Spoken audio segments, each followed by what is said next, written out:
Hello guys, here are the names of new subscribers whose names are present in the subscribers list. Hello guys, welcome back to another chess video. This is Amit here, and today I'll be showing you a game played by Murphy. Murphy was with the white pieces, and he opened the game with e4.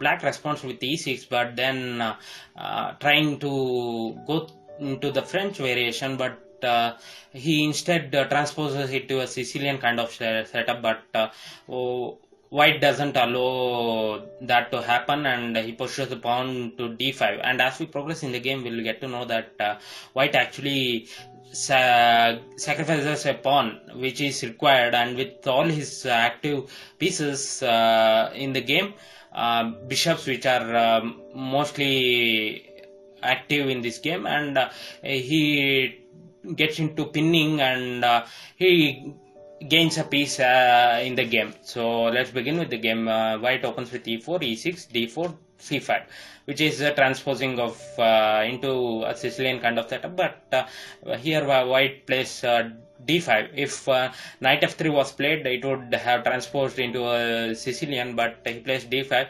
Now e5, preventing the exchange of the pawn on the d5 square. So here f4 is played. If d6 is played, then queen to b6, and he immediately grabs the pawn on the d6 without much difficulty, and or further any counter by white, he will be able to grab a single pawn. So instead he goes on with f4 attacking move, trying to grab the center. So here he has grabbed the center, but in chess always the person who grabs the center will always be at an advantage, because he will be having a lot of squares, and he will be able to attack much better with the center rather than the flank.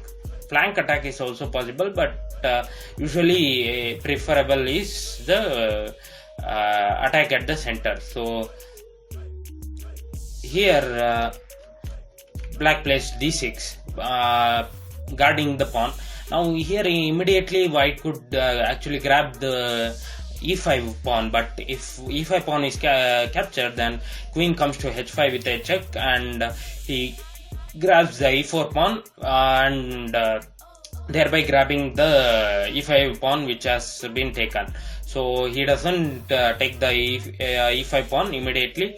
He plays knight f3. Now knight f3 is a developing move, and bishop g4 pins the knight, and black has among the light square and the dark square bishop, black has light square bishop which is in a very attacking position, and black's dark square bishop is a bit weak, because black squares are all covered by the black pawn, so it's a bit weak. So here white captures e5 pawn. Now bishop into f3 is taken first, and then queen takes the bishop, and pawn takes the pawn on the e5. Now here you can see that white is already having a supported passer, which is a long-term advantage for white, and black doesn't have a passer, but he has a majority on the king side. So here white plays bishop to b5 with a check, knight to d7, which is forced, otherwise king has to move. So knight c3 is played, which is a developing move, and once the knight is developed, knight on the g8 is developed to f6.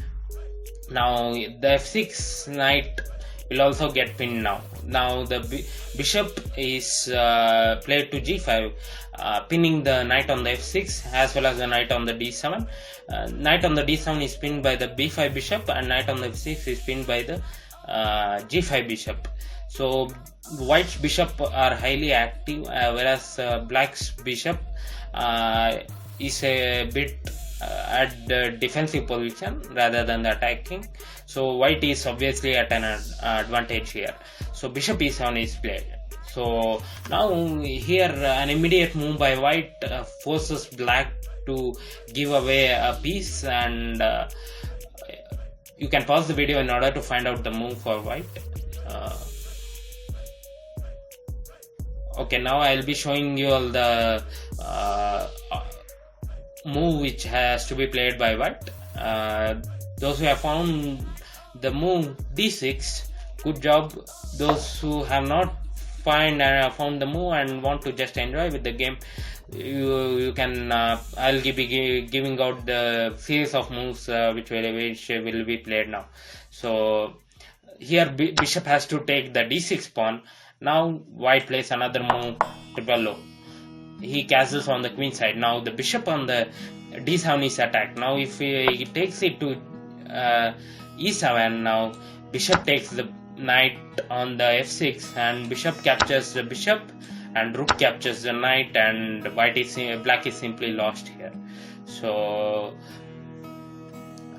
actually black gave away the light square bishop in the opening itself, so he was a bit of a hurry, and he had all his pieces in the defensive mode. So now queen has to play anywhere. If queen plays anywhere, then rook captures the pawn, and simply he loses a queen as well. So this position is lost, and at this point Meek resigned again.